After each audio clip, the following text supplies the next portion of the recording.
In this video, we are going to demonstrate how to start and manage a live broadcast on Instagram, allowing you to connect with your followers in real time. Whether you're sharing an exciting moment or hosting a live Q&A session, going live is a fantastic way to engage with your audience. Once the live broadcast is over, you can also share a replay or access it in your live archive for those who missed it.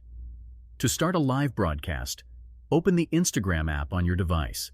Swipe right anywhere in your feed to access the camera interface. Scroll to the bottom and select Live to initiate a live broadcast session. If you wish to provide context, tap on Title located on the left-hand side.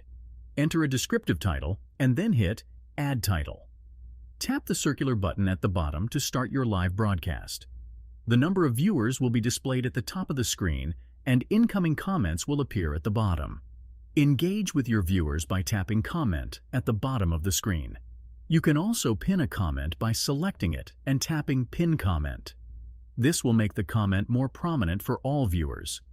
Keep in mind that any keyword filters you've set up will also apply to live broadcast comments. If you want to stop receiving requests from viewers to join your live session, tap More Options, then choose Turn Off Requests to go live. By following these simple steps, you'll be able to seamlessly start a live broadcast, engage with your followers, and manage your live session effectively.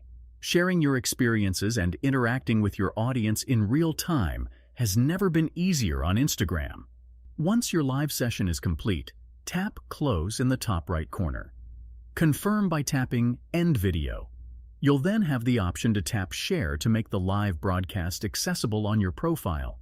To save and manage your live broadcast, note that when you save your live broadcast to your profile or download it from the live archive, only the broadcast content will be saved. Comments, likes, and viewers will not be included. The saving process might take a little time, especially for longer videos. Be patient while it's being saved to your device. If you liked this video, consider subscribing to our channel and clicking the bell icon down there to show your support.